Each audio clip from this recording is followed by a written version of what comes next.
Tamale tasobola kwaniriza nga takwagala ate ne kyatakwagalira akikubuulira era bye bimuze ku byembadde mwagalira ate era bw'aba akwagalira ddala ne bw'asanga nga mulwana amala kuba n'abuuza naye tubadde tukubira oli tumukubidde ki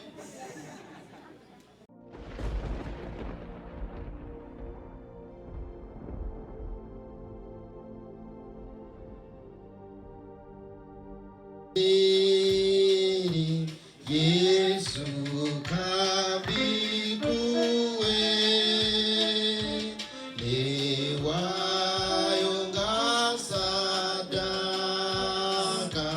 obuliro kuje sebo tukwebaza nnyo Saloti TV twava naye ekisubi bongezi akutuka paka olwairo tebavangawo ate Tamale obadde omwagala lilla oba tubadde tubeera naye nga Tamale ku Pastor Bujingo ayabika era nga omwogerako ekibi sebo webale kubeerawo ku lwa mukwano gwo kanyalirize Deputy Mayor w'Amakindye Ssaabagabo Kanaala Moses nyanyirize ne kansala Faizo Cameraman mwebale kujja sebo Pastor tusaba okubeeko kyoyogera mu lukuŋŋaana luno okusiibula mukwano gwo. neyanzizza okumpa akakisa okubaako kyenjogera balamusizza mwenna mu linnya lya Mukama waffe Yesu Kristo nsanyusa okubasanga wano Tamale emirundi ebyokumwogerako bingi naye abadde mukwano gwange okumala ebbanga gwanvu mukwano gwo bw'aba agenze okujjako nga yajulira nti obadde mukwano gwe naye wano tulabikirawo nnyo bangi abadde batamwagala weebali kati bamwagala n'ababadde bamwagala nabo weebali nabo kati bamwagala kujjako katwano nga yafuddeyo n'aga nti gundi naawe oli wano erinnya lya Mukama lyebazibwe naye Tamale ekyensobola omwogerako abadde loyo bw'aba akwagala akwagalira ddala era bwe kuba kulwanira si nze nzekka ffenna abadde atulwanira so n'olwekyo tumukubireko mu ngalo wadde nga yeebase omulundi bwe yasemba okujja ku Kanani yakola statements nyingi nga zizito nze namutegeera nnyo emyaka mingiko netunyumye ne mugamba Tamale obeera olimba nti olina amayembe oli musajja mugezigezi naye abantu bakuno era beetaaga balimba so balimba amayembe balimba emisambwa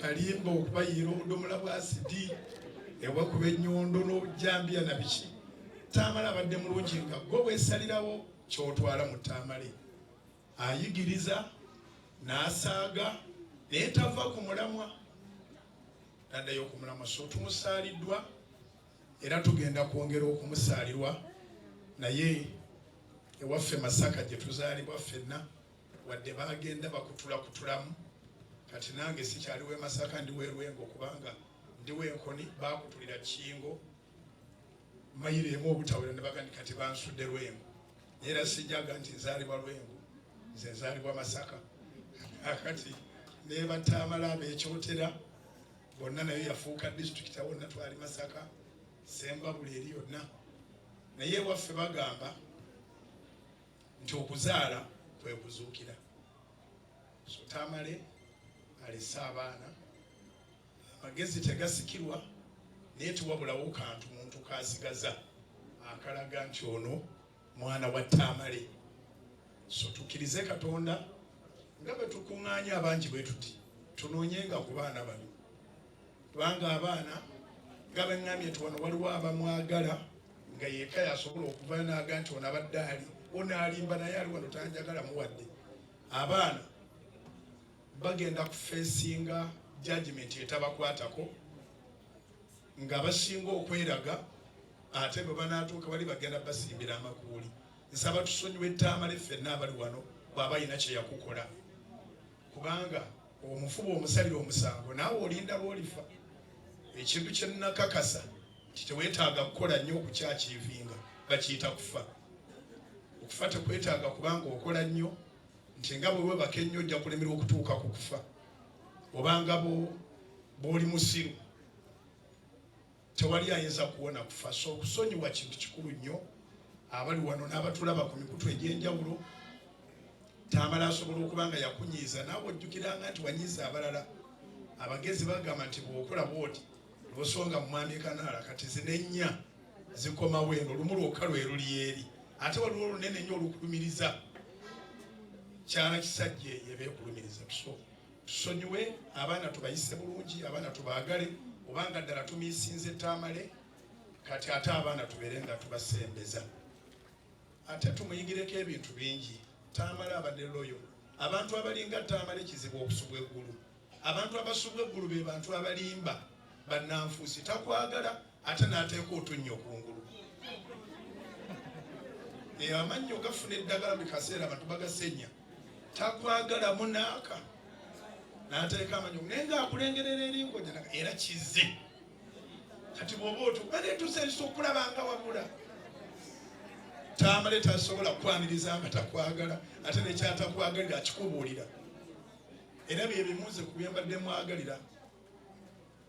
Ate era bw'aba akwagala, akwagalira ddala. Ne bw'asanga nga mulwana amala kukuba n'akubuuza naye tubadde tukubira oli tukukubidde ki? So taata tweyanzize nnyo, tweyanzeeke. Ffe bannamasaka tuli bakozi. Era bwe tulwana n'otuuka ku nnamba emu n'oba ng'osobola omukwatako mu ngalo, ate tuba situmazeeyo.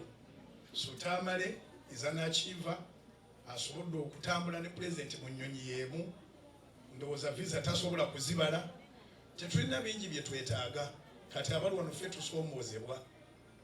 Onoosobola okutuuka ku buwanguzi Tamale bw'atuuseeko myaka 6. Emyaka si kyekikulu naye bw'abadde watuuse ku ki? Abantu batuuka ne ku 10 nga tewali bamumanyi, naye ku 6 Tamale akimeekinze. N'abaana be abamanyisizza era bajja kutambuliranga ku linnya lye. Nze weebale nnyo, mbadde nfolowinga era yatuula nannyumizaamu. Muzeeyi yamujja mu kyalo, mwebale n'okumusipotinga nti mugezi era abadde mugezi. Era mu bantu abatagenda kutuuka mu ggulu babagambe talanta mwagiziika, atali mu bavunaanibwa kuziika talanta. Eyo agijjeyo n'agikozesa maximum le. So abali wano etumukubireko mu ngalo waliwo omwana omuwala azikubye tubeera. Abali wano temuziika talanta. Ensi ya kaakati etiisa. Naye mu kitabo kya Yeremiya essuula 1 olunyiriri olw'7 Yeremiya yali ayagala okugaana okukola bye baamutuma okukola. N'amugamba Mukama ndi mwana muto ate kaakati nze omuto. N'amugamba sirika toyogera nti ndi mwana muto. Kye naakugamba nga ky'onookolanga, gye naakutuma nga gy'onaagendanga. Mu mulembe gwaffe abantu batya bannaabwe era bannaffe baafuuka ensolo, naye ate bw'oguma nabo batyamu. Sokozesa talanta yo ove mu nsi tukujjukireko ekyo. Mukulu Tamale ebirowoozo byabadde abiteeka nnyo mu bwino era abadde antiisa nti amanyi n'okuwandiika peegi 2. Abagendako okusomera okimanyi nti olisaakinga n'ebitagasa n'obiteeka kuli ekitabo kikole volume naye nga siga magezi. Tamale bw'aba alina ebigambo nga bya pages, ekitabo kiwedde era agenda kifulumya. So nsaba tunoonye n'ebitabo bya Mukulu Tamale tubisome, ajja kusigala ng'ayogera. Omuntu awandiise tafa. Omuntu awandiise, omuntu alikodinze ayimbye tafa. Kyemmanyi Tamale ezo balina volume ng'ebikumi 5 oba 10. So gy'abadde abiprintingira tusaba mu bikube ne mu kuziika tuguleko, omuntu aguleko byaguzeeko. Tamale abadde muntu wa bulijjo nga teerangirirangako nti nabbi, naye abadde nabbi mu ngeri ye, kubanga buli muntu asobola okubeera nabbi bw'aba ayogera ebigambo ne bituukirira. So nga ekintu bwe kibaawo mujjayo akatabo kange, akatabo volume 17 ke nawandiika emyaka 9 egiyise, n'atula ku TV n'akabasomera.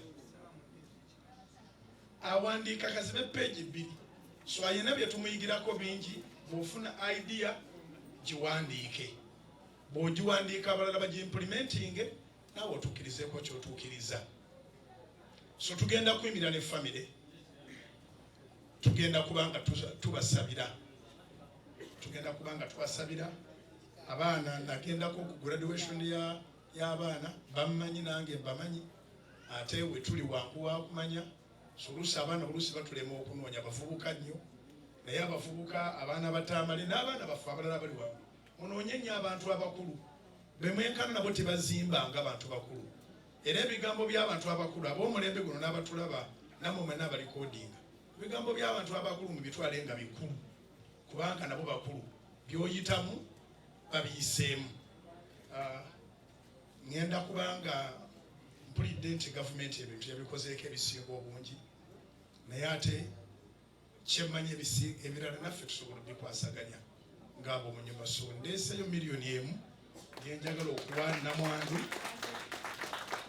ebyetaagisaako abeere nga abikwasaganya mpolampola n'obubaka obwo mukama abankuumire tuwangaale tufune okusomozebwa nti bw'oliva mu nsi bali kuŋŋaana bajja kwenyiga fuba okolagane n'abantu musuulire ddala eŋŋombe egamba nti tombuulira abantu bantama tusaagalira ddala eyo ŋŋombe onfu nnyo abatume bonna ndabye Imam Kasozi wano senso okulaba bannabbi ne Yesu Kristo bakuŋŋaanya abantu naye Katonda akyetaaga abantu kati gwani ateetaaga bantu kubanga bino bye tuyiya byonna ka sayansi katono Katonda asobola okusinzira waggulu awo buli muntu n'awulira agati olwaleero ku Lwokuna njagala kino abakigondera ne bakigondera abakikyawa ne bakikyawa naye Katonda era alondayo abantu era ndi omu ku bannamukisa be yalonda ampiseemu ebigambo oba okkiriza oba ogaana kubira Mukama engalo ez'amaanyi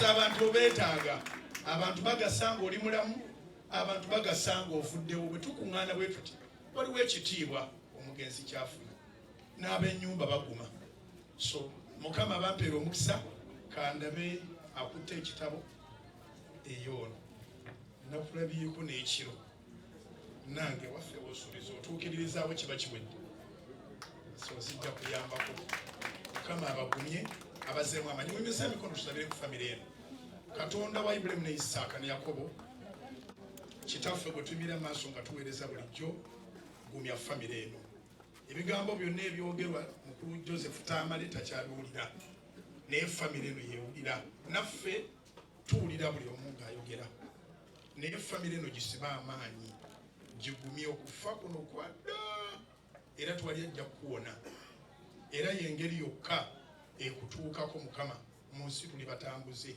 famire eno gigumye ekitegeere nti kino kyatugerekerwa ate era ffenna abali wano tujja genda tetumanyani asooka naye emyaka 10 tewali bakyali mulamu ku ffe ffenna egiri mu maaso tukusaba famire eno ginyweze abaana famire yonna ginyweze babeere bumu nga kitaffe n'omwana n'omutukuvu ali obumu mu Kristo Yesu Mukama waffe tusabye amiina Mukama abawomukisa yanziriza nnyo pasita webale nnyo bayire ddala